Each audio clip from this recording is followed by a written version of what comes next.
discretion is advised.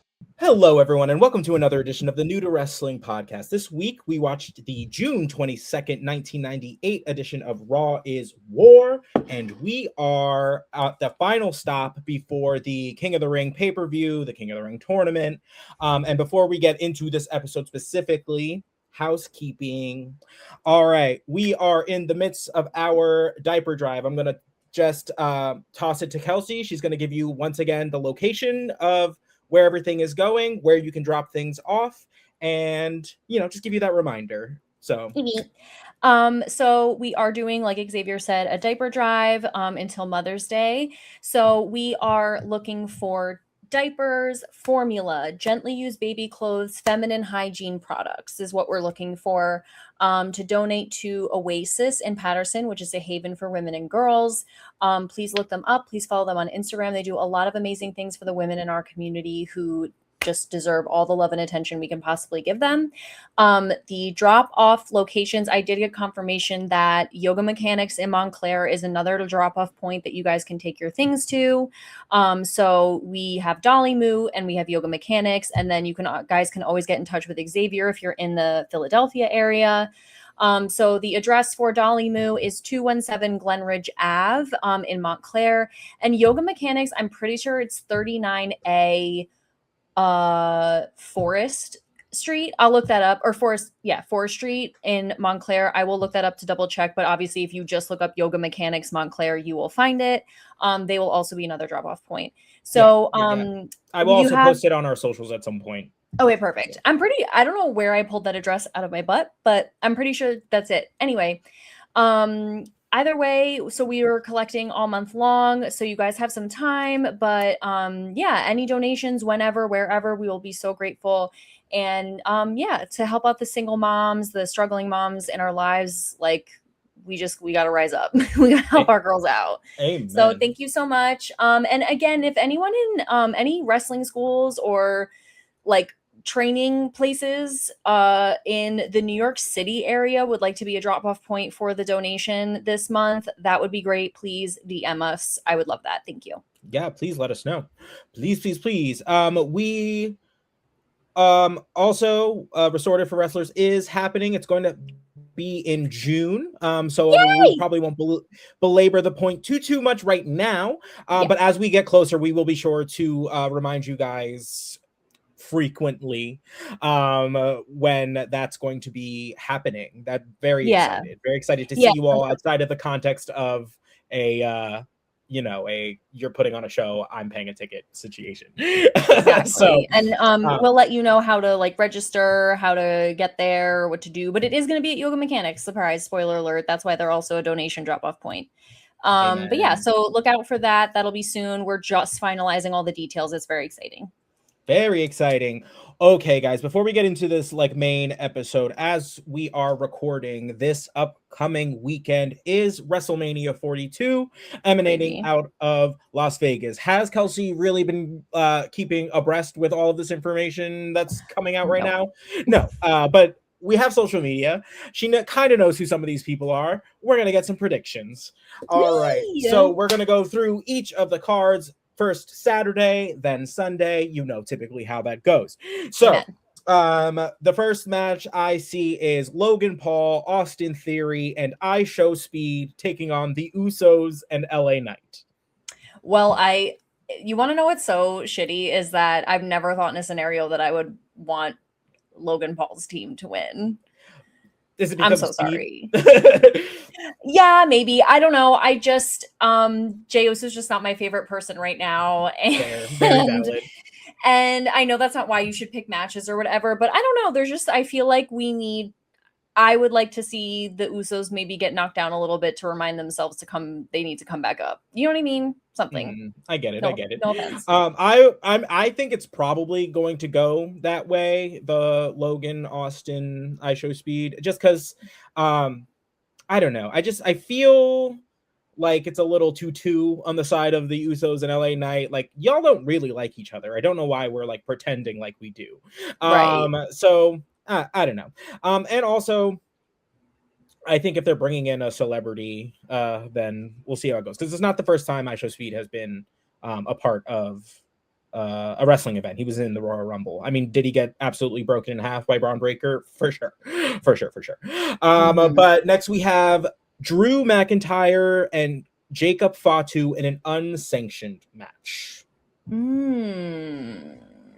I think Jacob needs it more. But I was gonna say I want Jacob, but I think it's probably going to Drew.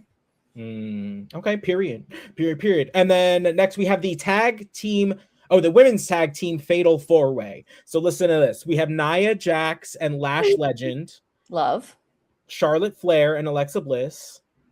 Okay. Bailey and Lyra Valkyria, and then the Bella Twins. Whoa, girl. Throwback. I'm trying to decide if they would give it to the Bella Twins because that's just sometimes what they do, but I don't think so. I don't think so, mostly because it's a little bit up in the air right now if Nikki Bella is going to be able to compete. She suffered a small injury a couple weeks ago on SmackDown or Raw, and so she's been dealing with like an ankle injury. She's apparently just like trying to rehab it up and has been for the last couple of weeks, and it didn't keep them from having her participate in that like the first kind of skirmish that introduced this match. So we'll see. Then we have the women's Intercontinental Championship match between AJ Lee and Becky Lynch. I think it's going to this is like AJ's like second defense. I think it's too soon to give it back to Becky, but I want to see Becky Lynch do everything and win everything, but yeah, I actually agree with that.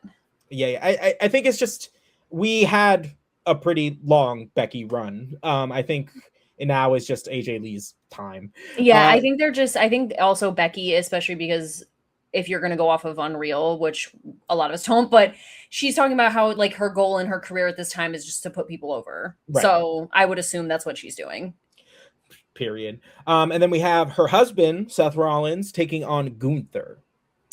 I actually think Gunther, but I just want Gunther to just be an assassin all the time and just like take everything out. So I'm also thinking Gunther, but I do know that Braun Breaker is cleared from his neck injury.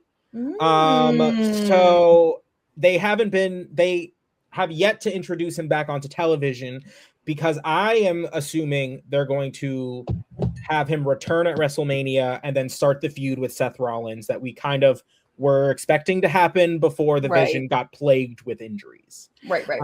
So I'm picking Gunther with a like an asterisk. Braun Breaker return.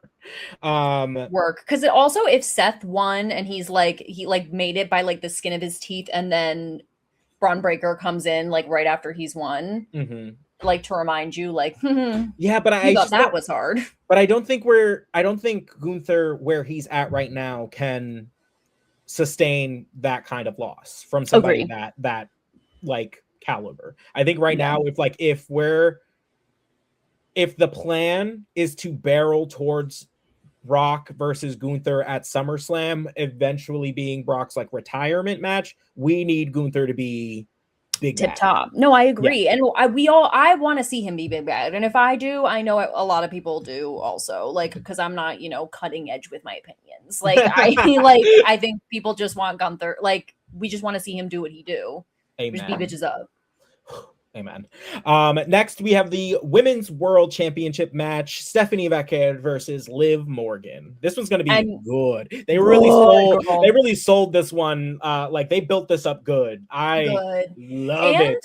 Guys, shout out to Paper Magazine. Did you see this today? Yes. Paper Magazine released the covers for Dominic Mysterio and Liv Morgan. I didn't even recognize her.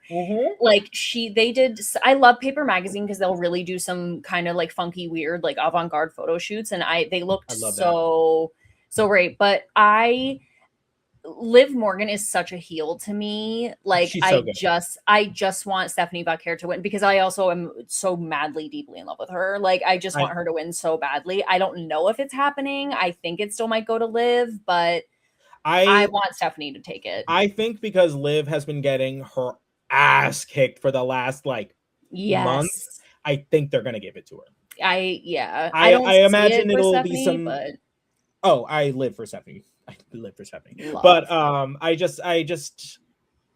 I think the better booking decision is to give it to Liv and allow the feud to continue. Agreed. And then the main event is the undisputed WWE Championship, Cody Rhodes versus Randy Orton with Pat McAfee, which is so terrible. But So it is what it weird. is. I just I want to go Cody because I just don't want Pat McAfee to experience any sort of joy at this time. Period.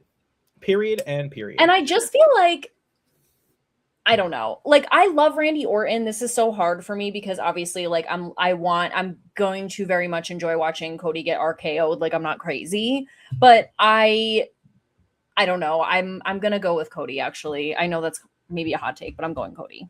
Yeah, I'm going Randy.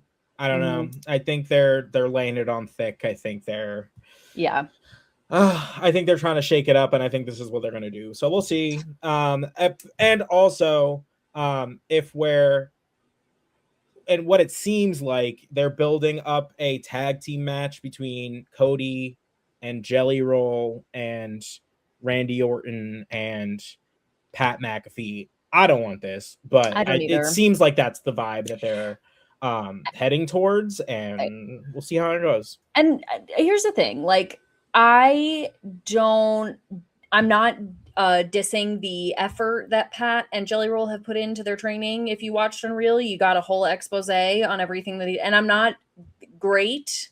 Sure. I just it doesn't need to be as big as it is. It doesn't need to be WrestleMania. It doesn't need to be the main event. It's just too much for me. I think this is such a weird whatever, but moving on. So that is Saturday WrestleMania. So we're going to go into Sunday. We have the Intercontinental Championship ladder match.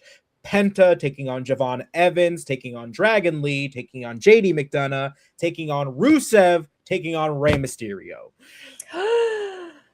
I just can't wait to see Penta and Rey Mysterio together in a ladder match. Like, everyone else is cool and nice and fun, whatever. But like, I want Penta to take it. I'm sorry. I love him. And I think he's so over right now. I just, and this is, again, it's the workhorse title. And he is a workhorse, yes, he is. I just think that, like, I would love to watch the Intercontinental. I would love him to take this match. I agree. I think he's just too hot not to right now. I don't think anybody else that's in this match has like a good enough last couple weeks to be like really claiming it. Yeah. And then we have Oba Femi taking on Brock Lesnar. I'm very excited about this. If there's one thing they have been doing correctly, it is this build. I really think every single person who watches WWE can agree with that. Even people who don't. Like, everyone is talking about Oba Femi right now. Well, these first two matches the first hour is going to air on ESPN proper. So like, people are going to be like very invested because they're bringing, I imagine they chose this match because of Brock's UFC history and his time, also being highlighted on ESPN. So people that aren't necessarily wrestling fans do know Brock Lesnar. So we'll see. I think Oba's going to take it. I think Oba needs to take it. I think Oba is what's going to be what's next after Brock. Brock's not going to be here. Brock's not going to be here for much longer. And I think if we're going to go with Oba, like, he's got to like drive the stake through the heart and be like, nope, it's me now. Yeah. So, I want Oba Femi to take it, but for some reason I think Brock's I don't know why. And I will probably be completely wrong, but I want Oba Femi to have it. It's a good thought because it is on ESPN. That's what I'm saying. Like, I just feel like but also that would be a great, like, from your perspective, like, that would be a great thing though. It's like, wow, who is that guy that got over on Brock Lesnar? Like, because so many people know him, and like to put Oba Femi over and be like, holy shit, like, who beat Brock Lesnar? Like, even if you don't watch wrestling. So that would honestly, it could really for me go either way. Like, and from either perspective, like you said, it was built so good. Not that it doesn't matter, but it's like, it's going to be so good regardless. Right. But for some reason, I'm still going Brock. Period. We have the United States Championship match. Sami Zayn taking on Trick Williams. I hope they give it to Trick. Yeah. I'm no offense to Sammy. I'm None. over it. I'm over Yeah. it. Sorry, babe. It's been too long of like him chasing this like world title thing from never to get it, and it's just like it's like never ending stream of like constellation titles that they keep throwing at this man. I'm just over it. Like I'm over it. Sorry. It's time for the new blood to come in, and Trick Williams is the new blood. And I would Yeah. love to have him come in and whoop that Trick. Absolutely. Thank you. I agree. So sorry to Sami Zayn, but it's time. It's time. Yeah. I'm ready for some new blood. We have the Demon Finn Balor taking on Dominic Mysterio. Also another one I'm like excited for. That's really hard. Mm-hmm. I love Finn. I think because they're bringing the Demon back after they killed him off, I think they're gonna go Finn, but who knows? The Judgment Day always like you never know how it's gonna go with them. I know. I'm actually going to go Dominic Mysterio. He's really grown on me. I had an argument with somebody recently about this about my, like, someone asked me my top 5, which I'm not going to give you guys, but someone asked me my top 5 and Dominic Mysterio was not in it, and we were arguing about it. And I was like, I just haven't, it's been a hard time. I've had a hard time forgiving him for his betrayals, but he's just so good. I don't know. I mean, I love him. I'm just leaning in. I'm steering into the skid, but like, yeah, I'm going to go Dominic actually. Period. We have the WWE Women's Championship, Jade Cargill and Rhea Ripley. Girl, I don't know. This feels like Oba Brock, but ladies. Ladies. Okay. That's hard because I love them both so much. I'm gonna go Jade actually. I don't know why. I want Rhea Ripley, but I'm gonna go Jade. Jade's got the baddies. It's not like yeah. But we'll see. I don't know. This one's really a toss-up for me because Jade's title run so far has been a little underwhelming, mostly not due to her own anything like she's doing, more that like they had her win the title and then didn't have her defend it for like a very long time. Yeah. So it wasn't until we got close to WrestleMania season that we even like really started seeing her. Although don't get me wrong, I love the pulling the AEW formula and giving her two baddies. Don't think we didn't see that. Girl. WWE. Hello. Even I knew that. Right. So like I think it works for her. I think she's like Raven in that way where she does well with flunkies. Like she needs some people to like muscle around and like kind of assert dominance over, so like it works. But these two are just like two big bad bitches. Like I don't athletic. Yeah. So strong. I also am wondering again because I'm thinking of Unreal because I watched it not that long ago. They didn't highlight Jade at all. Like she was barely in it. Yeah, it could have been her choice. She was barely in it, but I'm wondering because we already know that the next season of Unreal is coming in a couple of months. I'm wondering if she will be highlighted because she's gonna take the belt. Like, do you know what I mean? I'm trying to do like too much math. Like because again, I can't get that. But you never know. Like I don't know. I wouldn't try and predict what they're going to show you because it's all a matter of like what's convenient for them to show us. Absolutely. I'm trying to like. It's so funny when last night we interviewed Crit from, not spoiler alert, there's going to be an interview that we did with Crit from Ringside, but we were talking about this because it's like. It's a work within a work within a work within a work. Like it starts to make you so confused. And he was like, it's WWE propaganda to like make you think more about like WWE. And I was like, and it's working on me. I am such a freaking sucker for that shit. So now I just am like, well, they didn't show her, but they kind of did. And then like they're making me crazy. But I'm gonna go with Jade just because that's what I'm feeling. I'm gonna go with Jade also. I don't foresee Rhea like changing shows to SmackDown. I don't see like I don't know. I just don't see it. Not yet, at least. I think I don't know, but it's also like she is a more battle tested champion. Like do they want to do that? But we'll see. I'm gonna go with Jade for the time being. All right. So next is the World Heavyweight Championship: CM Punk and Roman Reigns. I want CM Punk to take it. I really I want do. CM Punk to take it. I think want it's gonna CM be Roman. I know. I hate that because I really just want CM Punk to take it. I Well, hate the this thing is, shit. like, that's the thing is, like, the thing is, like, when CM Punk is your champion, like, you're gonna see CM Punk. Right. Like, it's just like Roman historically, especially now. Like, and don't get me wrong, he earned it. But Absolutely. like Roman has had one match this year, and it was the Royal Rumble in which he won. And so one match. So, and we are in April. We are about to be in the third week of April, and this is going to be his second match. Like, I know he's earned it, but that's what we're gonna be getting if he becomes the champion. And I hate that kind of. Same. So I love a fighting champion. Are you Brett? Fighting That's champion. what I'm saying. Yes, and I feel like, again, because you are my sensei, I've gotten used to a certain lifestyle. Like that's what I like. But also, it's just like, I, as a wrestler, if I was a wrestler, like it would frustrate me. And again, he's earned it. I know that's not up for debate. But like, if somebody wrestled 2 matches this year and one of them was taking the belt, I would be pissed. Yep. Like, I would be pissed. Yeah. So I want CM Punk to take it. I kind of agree with Xavier, but just for my sanity, I'm going to still just lock in CM Punk, even if I'm wrong. All right, guys. So those are our WrestleMania 42 predictions. We will see how accurate or not they are. And yeah, all right, guys. Let's get into it. Let's transport back to 1998. Everybody, everybody loses a little bit more rights. Okay, let's go. Yeah, we're back. What was she wearing? Oh, no. No.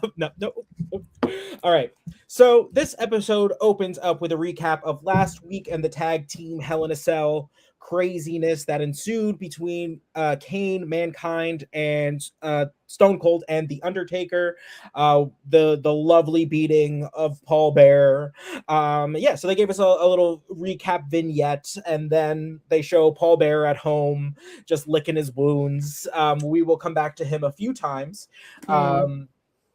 this evening, and it's fantastic. This episode is great. This episode's really good. It's like Fast and Furious, and like I absolutely love to see it.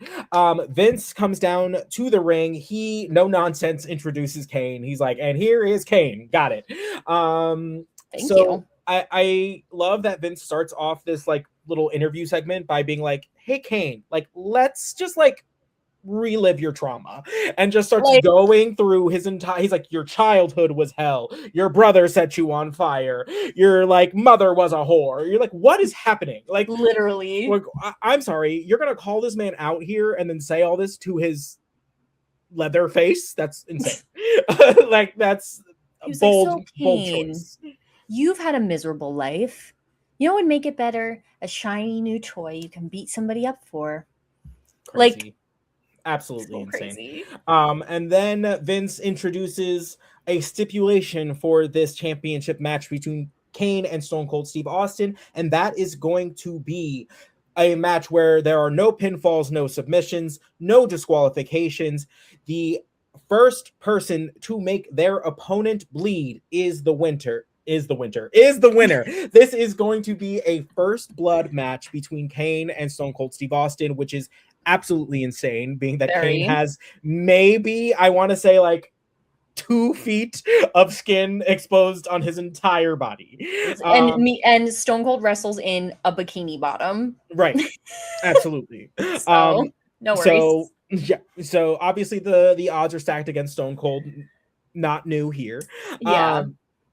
I also would have to ask, like, what, and I know this is me, like, really plucking hairs, but, like, I would have to ask, like, what are the stipulations? Because if it was me, I would just come out there with a box cutter and be like right before we even fight. Like, I know you can't do that. Like, it has to be, like, we're actually wrestling for the blood, but I would just out there with a little thumbtack. Get you right in the kisser. Right. Well, keep bleeding. I win. we'll see how that match shakes out because I'm very intrigued.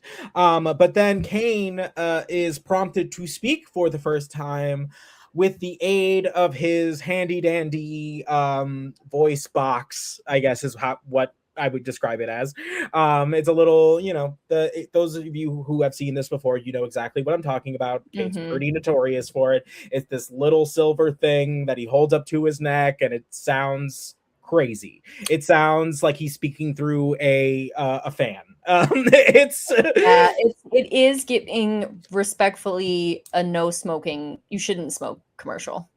Absolutely. With all due respect. Yeah. So Kane graces us with his first words, and basically he goes, "If I don't win the title, I will set myself on fire." If I don't win the title. No, literally. If that does not just this, it sounds like the opening line of like an emo song. Like, what he's so drama. He's so youngest child. He is so youngest child. He's like, if I don't win, I'm setting myself on fire. You guys are mean. Yeah, I was like, okay. I mean, like, I don't doubt it, but like, okay. Also, I feel like you just do that recreationally. Like, I can't tell if that's a punishment at all. Like, is that just fun for you? Like, who knows? Who's to say? Possibly. I don't. Honestly, probably. Yep. But that's going to take us into our first contest, and this episode marks the beginning of the quarterfinal matches of the King of the Ring tournament. So the first one is going to be between Ken Shamrock and Mark Henry. Of course, Sergeant Slaughter comes down, kicks out all members of the nation from ringside. It's fine. The match is it's good. Mark Henry's power slam is brutal, absolute thing of beauty because he's so huge, and to be throwing around Ken Shamrock, who's again not a small man, like that is crazy. Mark Henry's game plan is the power game. It's a slow, methodical, I'm just going to hit you with heavy move, and then he puts Ken Shamrock in a bear hug for like a solid like 3 minutes. Like he's just squeezing the life out of him. Simple game plan, works well.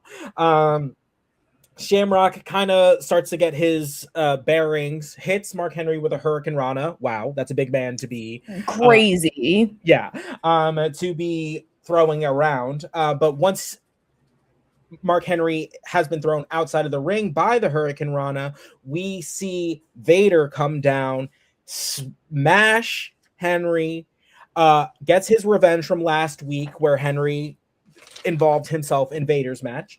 And then that allows Shamrock to hit the belly to belly, and Shamrock advances in the King of the Ring tournament. So also the belly to belly on Mark Henry. Crazy. Very good. And also I love to see Mark Henry and Vader together. I love to see the big athletic men be big athletic men in contention. Yes, please love that. Fight forever. Yeah, absolutely.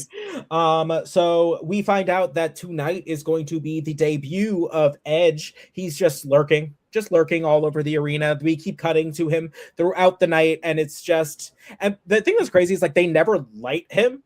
Nope. Like they never light him. So they find him periodically like throughout the arena. And again, he's also playing like the emo's greatest hits, just like hair over his face, like brooding. Like you're like, okay, girl. Like I half expect him to see him like pressed up against a wall, one leg up, writing like just scribbling in a notebook he pulled out of his back pocket, smoking a cigarette in the back of the ear. And guess what? I would have folded. Yeah, honestly, same. But that takes us into our next contest, which is Dustin Runnels, who is apparently taking on a religious character. Because he finds himself praying in the beginning and end of this match. And he is taking on X-Pac, who is joined by China. China really earned her check this evening. She was everywhere. She looked amazing. God. She looked amazing, and I saw her a lot. My two favorite things. Beautiful. This match was honestly a showcase for X-Pac. We know Dustin. We know what he's capable of. We know he is not the focal point right now.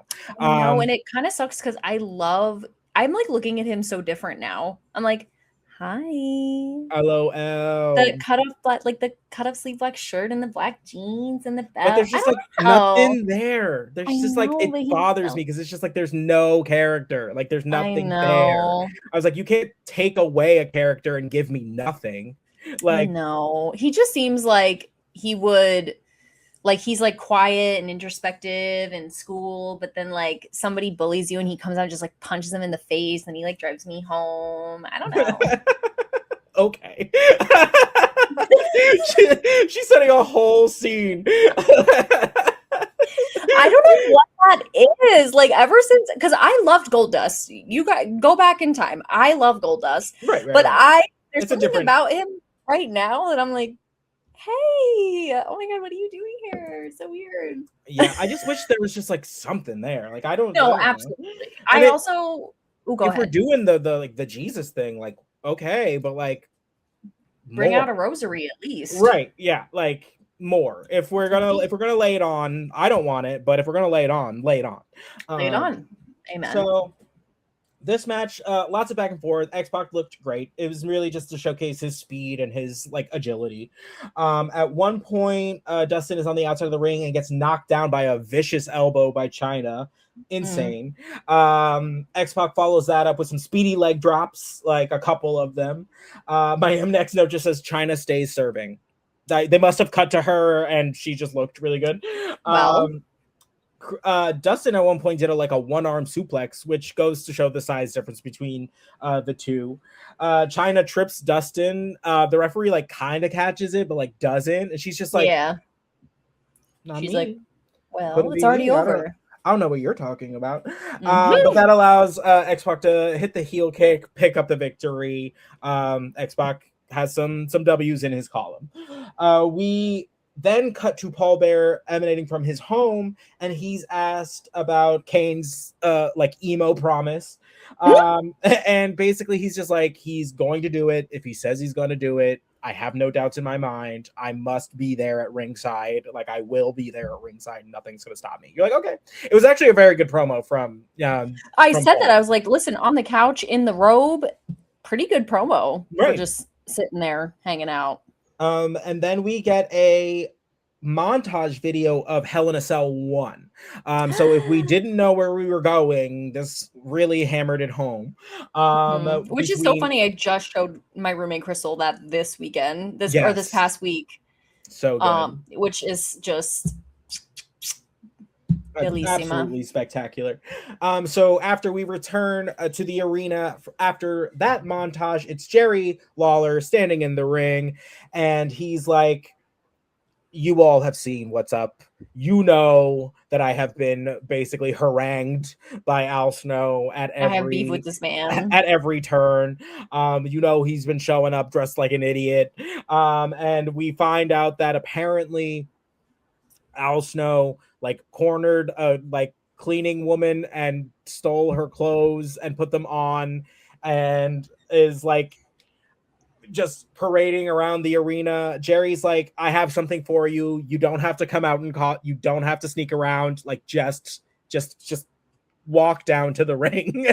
And he does. And he But does. he is dressed like he looks like he like straight out of the skit of like All That. Like he's just like an old lady. Classic old lady wear. Yes. The moo the like it legit, I was like, it's not my Yaya, but it is my Aunt Sophie, my great aunt. Like it's rest in peace, Aunt Sophie. No disrespect, but that was what you were giving when you were with us.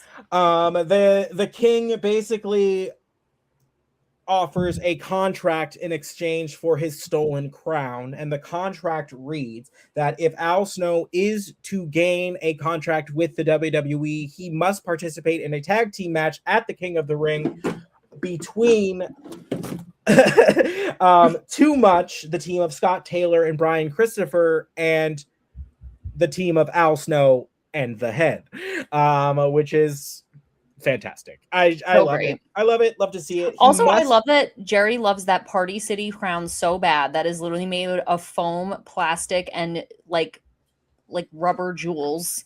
Right. that he's negotiating contracts so that he can get it back. No, absolutely. That was the thing that finally made him like live up to his word. That is like hysterical. Al basically thinks that this is like a setup that Vince just wants him to lose at the pay-per-view. Jerry confirms with him that no, he in fact has to win to get the contract. Al Snow then just lays down on the ground. He says, "I've been on my back since birth," and he's like, "Why bother like waiting? Like just pin me now." And Jerry's like, "You know what? You're right. Too much. Like come down here." And then as Too Much is running down the apron, Al Snow pops up, uses the head to beat the ever living shit out of all of them, accepts the challenge for the King of the Ring, and just leaves. Great. I love him. Al Snow's whole introduction has been fantastic. I Incredible. love his character. I love that he's batshit crazy. And honestly, Jerry's a good foil. Like of course, because he's batshit crazy for a different reason. Yes. And we want the other type of harmless fun batshit crazy to reign supreme. I also think it's just a testament to who Al Snow is, because who else could get this character over? Because he came to WWE and I was like, if he wasn't already over in some capacity where people were checking him out, like at ECW, I just feel like this would not have landed the way that it did. No. Without just the random, people would be like, what the the it's ECW run was like paramount for this. Legendary shit. It would not have worked without it. And shout out to Al Snow, because again, this was a hard swing. Oh hard swing. And and we're sold. Went for the fences. So amazing. So that's going to take us into our next King of the Ring quarterfinal match between Mark Miro with Jacqueline and Double J Jeff Jarrett with Tennessee Lee. Winner of this match takes on Shamrock, who won the earlier quarterfinal match. This is crazy. This match is actually it's a decent match, but there's a lot of it's decent, and there were certain moments that I enjoyed from it. It was not very smooth, I will say chunky. That. Chunky. Miro is, of course, met with Sable chants immediately upon the start of the match because she has recently been reinstated. Mark Miro hits a springboard. They call it the Miro salt, but it's a moonsault where he spins on the top rope and then hits a moonsault. Fantastic. Double J at one point throws Miro onto the rope, and his legs just bent all kinds of way, looking like a bent back paper clip. Just it was fucked up. Yeah, he looked like he was about to ask, in 1990s, Word, about to ask me for spelling help or something. It was offer me spelling rough. Help. When they do the letter of the day at Sesame Street. He was hooked on phonics, girl. It was a nasty landing. Yeah. Jacqueline, of course, for her role, tries to trip Double J. That, for her trouble, gets Tennessee Lee all up in her face. He basically starts marching he's gonna go attack her, which prompts the referee to come outside and be like, "Whoa there, let's relax. Yeah, let's not do whatever crime you're about to commit." So pump the brakes.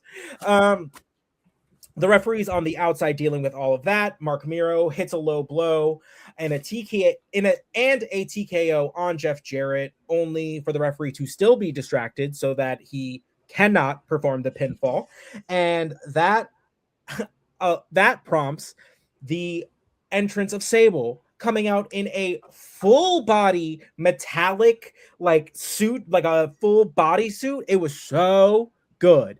It was black, so good, shimmery, metallic kind of something. And I hate to be the pig in the room, but I didn't know her breasts could be more breasty than they've already been. Yeah. But the boobs were boobing. Yeah. So, breast, boobs, titties, and jugs. So if you're into that sort of thing, it's what is it? June 22nd. 22nd. Raw, June 22nd. So yeah, please, because they really have to be seen to be believed. They defy gravity, Alpha Bahoo, bitch. They are literally just for the gods. Yeah. I have no excuse. I literally was thinking about myself. I was like, I have no excuse for the way I carry on. Like, I could definitely do better. Like, Amen. So damn. Double J takes advantage of the distraction and allows for himself to pick up the victory and move on in the King of the Ring tournament. Kevin Kelly is basically like the post match interviewer for all of these King of the Ring tournaments. Or King of the Ring matches. He comes down and asks Double J, and basically he's like, I'm already the king of the country. Now I'm going to be the King of the Ring. You're like, okay, sure. Short, sweet. Move along. Move along. I'm tired of looking at you. Next, we have Road Dogg taking on Kane. Poor Road Dogg. It was good though. It was I good. liked it. Billy Gunn gets sent away. Kane is just beating Road Dogg from pillar to post. I mean, I will say this for Road Dogg, he went in hot. He like came in like a little Guns rabid a-blazing. dog and tried to get some, and he got some hits on him. It's just Kane's so big. He's just so big. Just so big. So good. I love Kane's top rope clothesline. Love it now. Love it forever. It's just so WWE, then, now, forever. It's just something about seeing a man that big and that heavy launch himself like that. It's awe-inspiring. Yeah. Road Dogg hits a low blow on Kane, and Kane just no-sells that. It just pissed Kane off, is what that is. He has I was like, either, because what did Jerry say? He has titanium testicles? Titanium testicles, yeah. I was like, or he's a Ken doll. Right. Burnt off in the fire. Ooh, we don't know. We don't know. Honestly, we don't. So that just pissed Kane off. That pretty much prompted the end of the match, which is in true Kane of passion, chokeslam, tombstone, win. The thank you for trying. Destruction. Yeah, thank you for trying. We'll see you again, Road Dogg. Yeah, thank you so much for coming. And he came out there. He really. And the thing that's like, and we got to remember, we're having these two matches between Kane and Road Dogg and Mankind and Billy Gunn because Mankind and Kane are the number one contenders to the New Age Outlaws Tag Team Championships. Which is so fucking crazy. Right. And I guess, like, I can't really think of,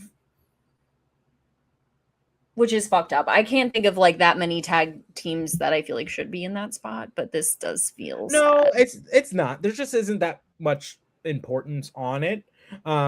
Realistically, there aren't that many like formed cohesive tag teams.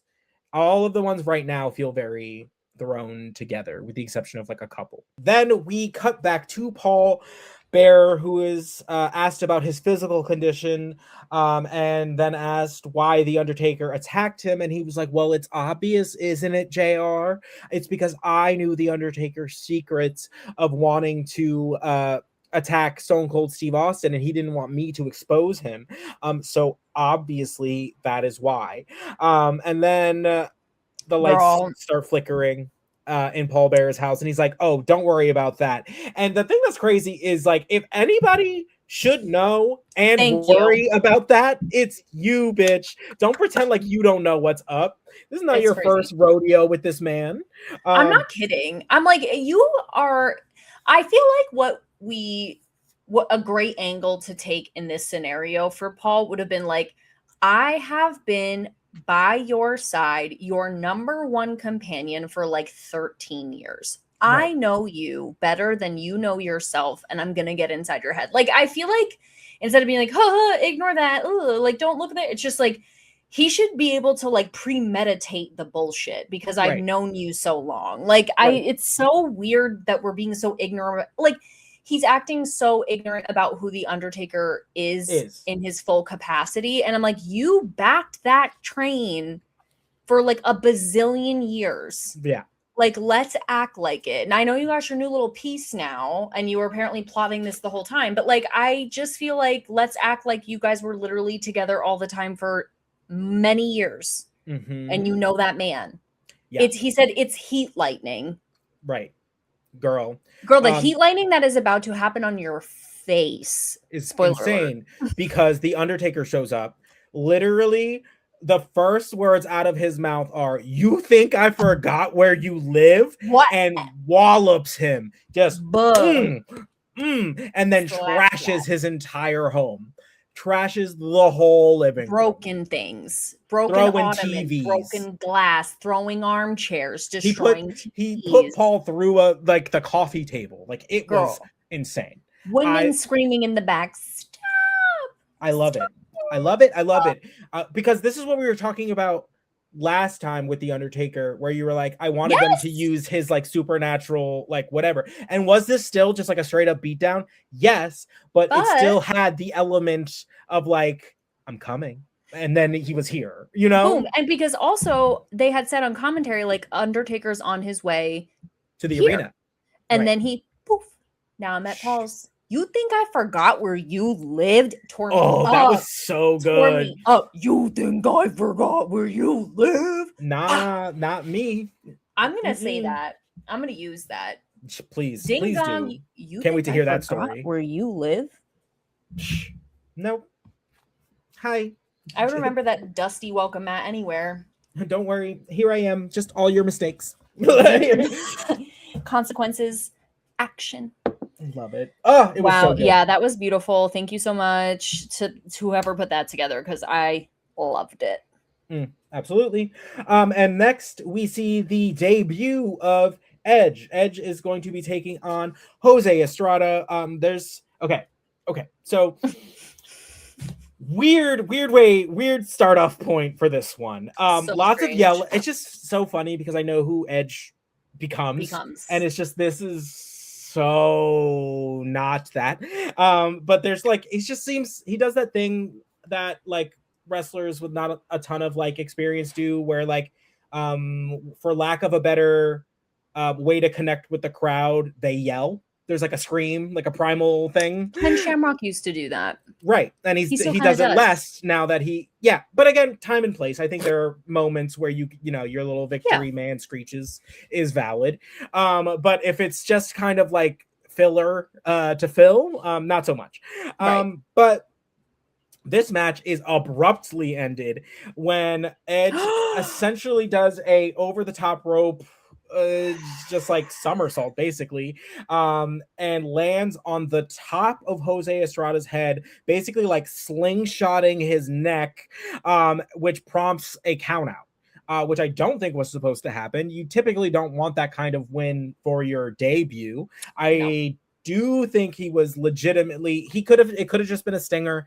It could have been worse. I don't really know what that was, but Jose Estrada ends up getting carried out of the arena on a stretcher in the brace, like the whole nine. So that's I wish I have to go and find somewhere where Edge talks about that, because like I cannot imagine you spend all this time on the independents, driving for no money all over Canada, performing in front of 20 people. You finally get your break, and on your first night, you injure somebody. That sucks. That's bad, girl. I know. I wanted to look it up too. Like when we saw it, I was like, that has to be. Yeah. And the thing is, like, if you watch it, I don't think it's necessary. And again, new to wrestling, I don't know this, but it didn't look like an egregious new wrestler mistake. Like it literally looked just like a freak accident. And I really believe like it obviously was. I think it was just like, it was just, if he was a step over, the whole thing would have been missed. It was just a bad placement. But again, you're catching falling 200-pound men. It's not exactly easy.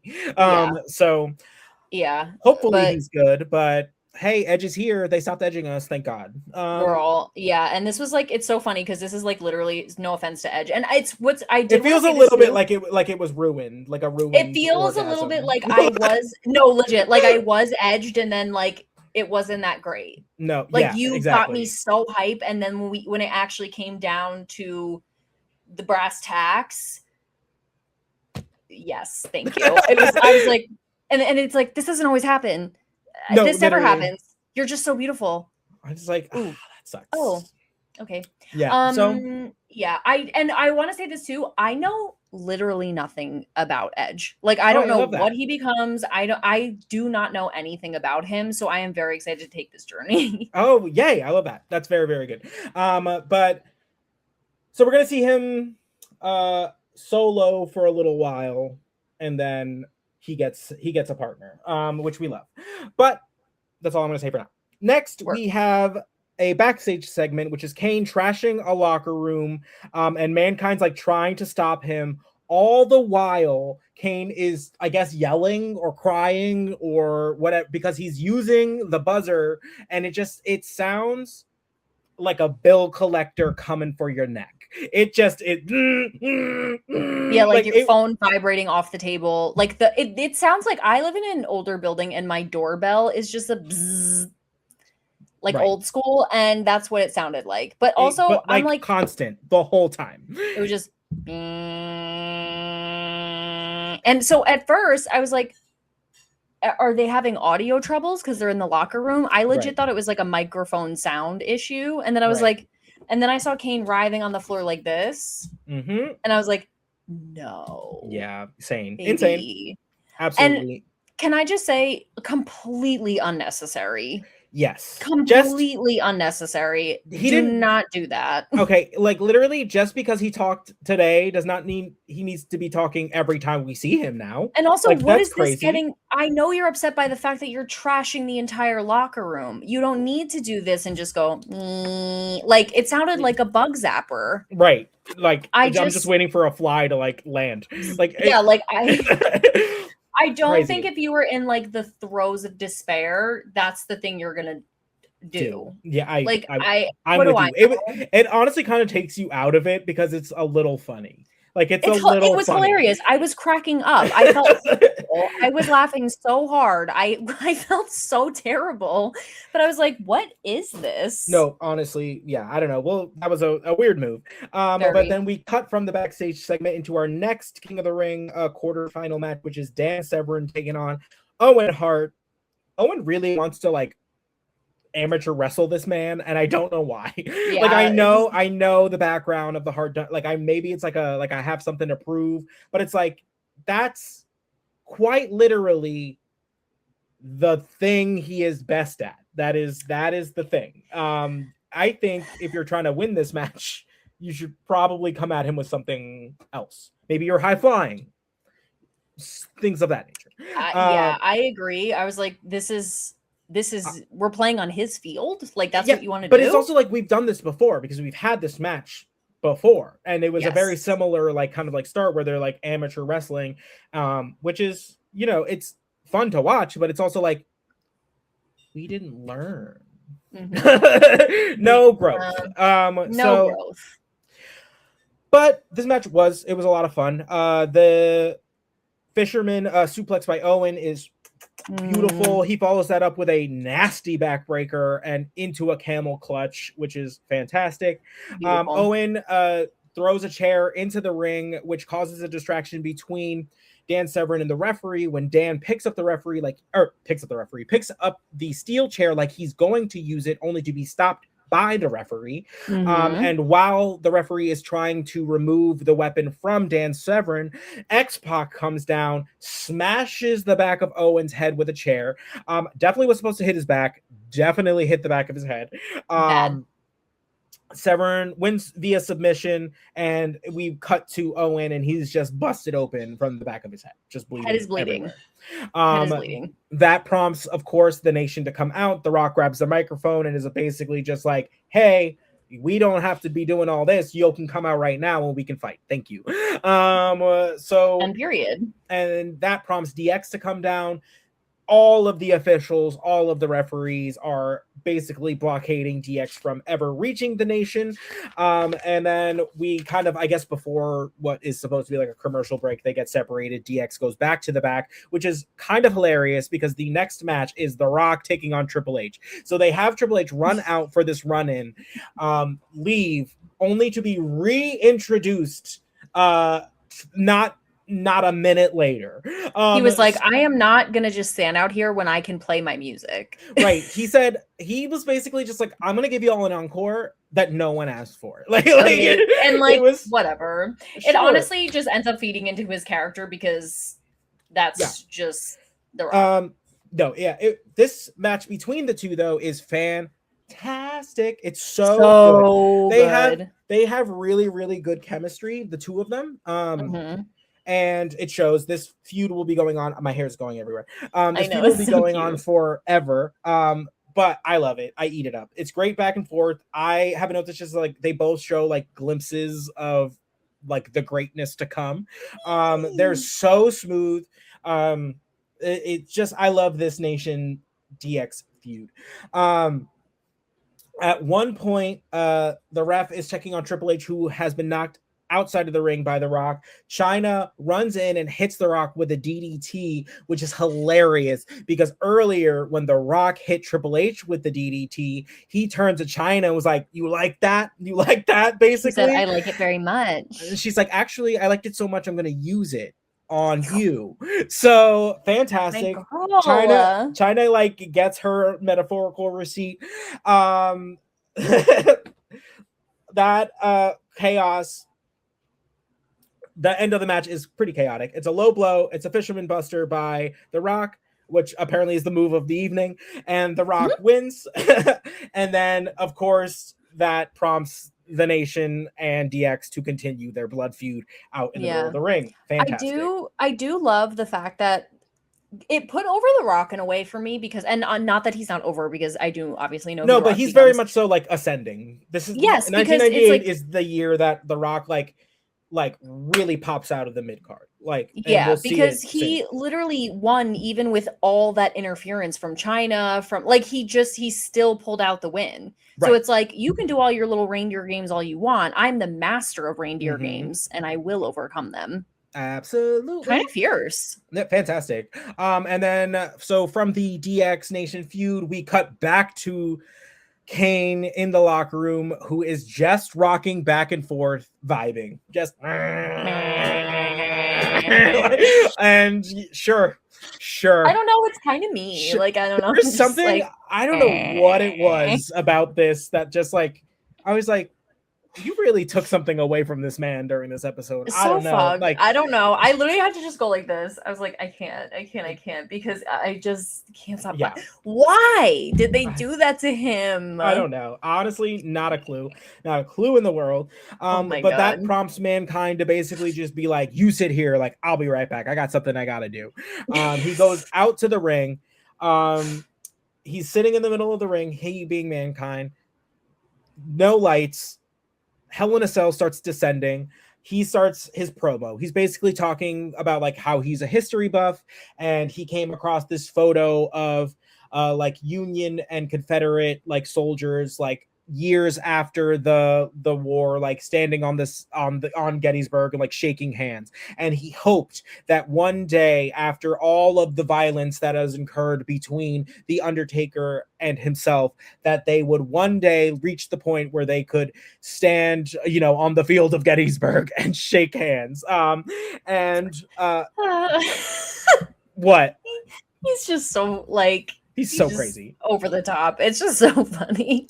But because of the Undertaker's cowardice, as Mankind puts it, I have a new vision of pissing on your grave, essentially. And you're like, okay. You and Jim Cornette both. Period. He's basically just like, I never thought I would use the word like coward to describe you, but Paul is many things, but a wrestler and a fighter, he is not. He is defenseless and you still attacked him. Defenseless is generous, but sure. So generous. Maybe physically. Sure. He's like, I could have you arrested for what you've done, but this is a family matter. And I have a surprise in store for this weekend that like you won't forget. Basically, he promises that Kane will leave with the title. That Mankind will leave with his revenge, and that Uncle Paul will leave with the Undertaker's soul.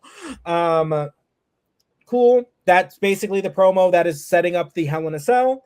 Fantastic. Can't wait to see it. I can't wait to see it. I am so like not ready for this. Like No. I'm ready for this, but No. I'm so not. And it's so beautiful that I actually know nothing. I love that. Guys, I know Really a proud nothing. achievement of mine It really because like that's crazy. I know nothing about what happens other than it's legendary, iconic, and crazy. And everyone who messaged me about it was like, all they said was like, girl, it's the big one. It's the And I big was like, one. what are you talking about? I'm so scared. Love it. Love it. So that's going to take us into our main event match for the evening, which is Mankind taking on the other half of the tag team champions, Billy Gunn, with Chyna. Again, Chyna earned her check this evening. She came out for every DX member. Shout out to the man in the crowd who, when Billy Gunn and Mankind were wrestling on the outside of the ring, just decides to just shout his kink. Just goes, stick your fingers in his mouth. And you're just like, oh, I mean, yeah, because that's like his move, but like, I'm gonna need you to pump the brakes. I'm gonna need you to be a little less excited about it. Not stick your fingers in his mouth. Ooh, like, oh, you little freak. You little the way the way the both of us went like, who said that?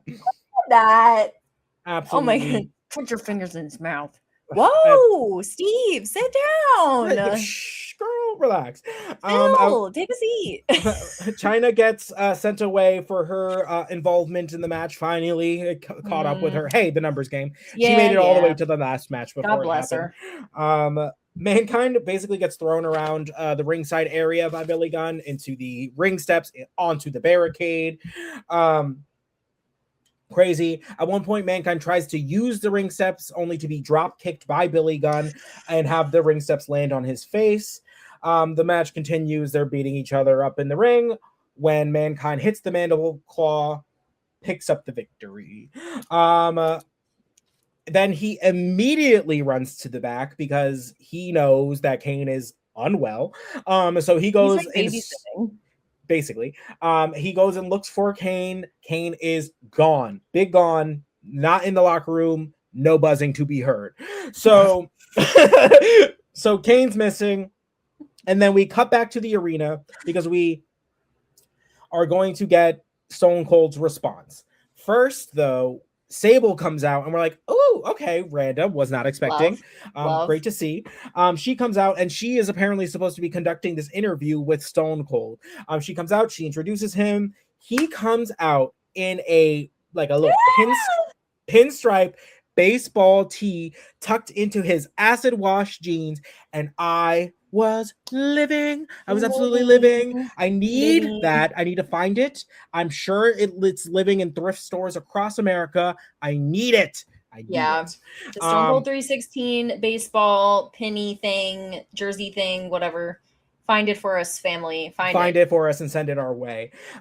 Basically, Stone Cold grabs the microphone from Sable and is basically just like, I don't really know if you've ever done this before, but I have something I need you to do.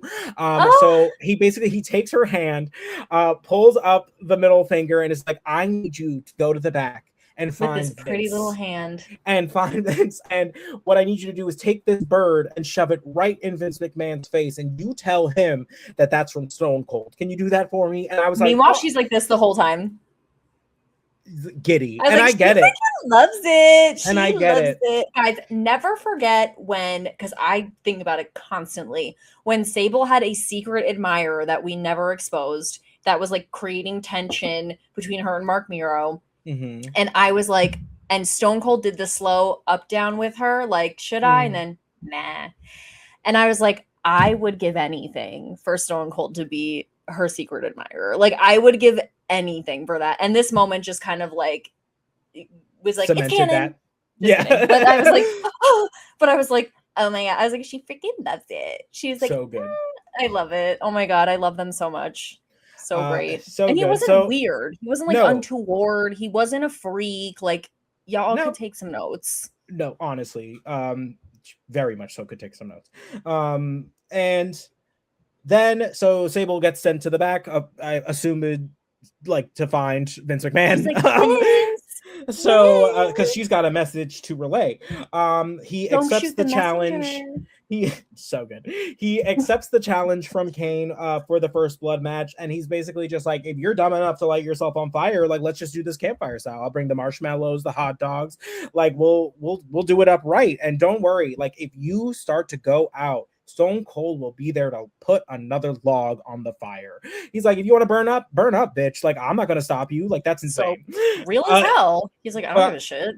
He's like, if that's what you're trying to do, like, fine, then I'm a eat.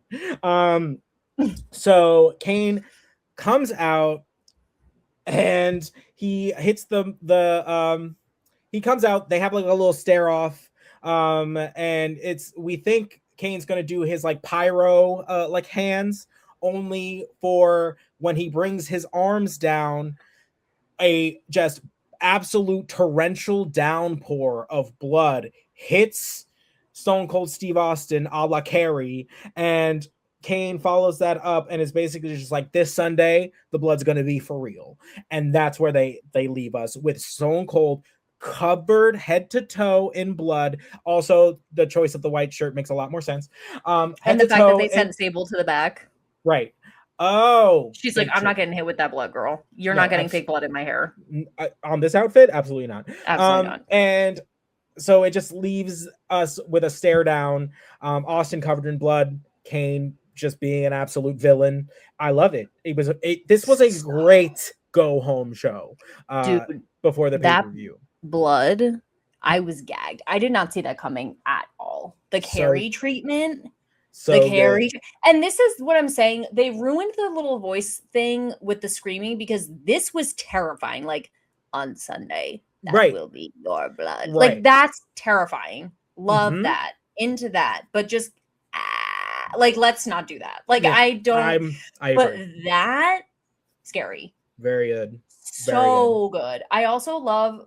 God bless the team that puts together the ring and all this stuff, because they literally brought Hell in a Cell just for that dip and back up. Right. They said, listen, if it's anybody that understands the use of a prop, it is the WWE. Amen. And especially Nicholas Foley for a promo. Oh, absolutely. Are you kidding me? Like, set the scene, and I'm here for it. Absolutely. That's it. That the next time that we actually pause. So this episode will come out the week of WrestleMania. Next week, we are going to have an interview with Crit from Crit's Ringside Chat. And then after that is going to be the big kahuna, the King of the Ring pay-per-view with the Hell in a Cell, with the King of the Ring tournament. Let's do it. The first blood match. It's going to be good. It's going to be so good. I'm so excited. There are a lot of good matches on this card. Like, I'm going to be seated. It's going to be one of those things where I turn off my light and I put on my headphone and lock in. Oh, yeah, as you should. Whoa, as you so exciting. Should. But say your prayers for me, everyone. So good. So, guys, that's it. That's where they leave us. This has been another episode of the New to Wrestling podcast. If you are willing and able, please make any donations to the diaper drive at Dolly Moo in Montclair, or Yoga Mechanics, also in Montclair, correct? Mm-hmm. Yes. Okay. So if you don't know where those are, find our socials and #2W podcast on Instagram or newtowrestlingpodcast.com. All of the information for the diaper drive will be on both of those locations. Thank you guys so much wherever you listen, watch, subscribe, comment, all of that great stuff. For Kelsey, I am Xavier. We will catch you on the next one. We'll see you there. Bye. Bye.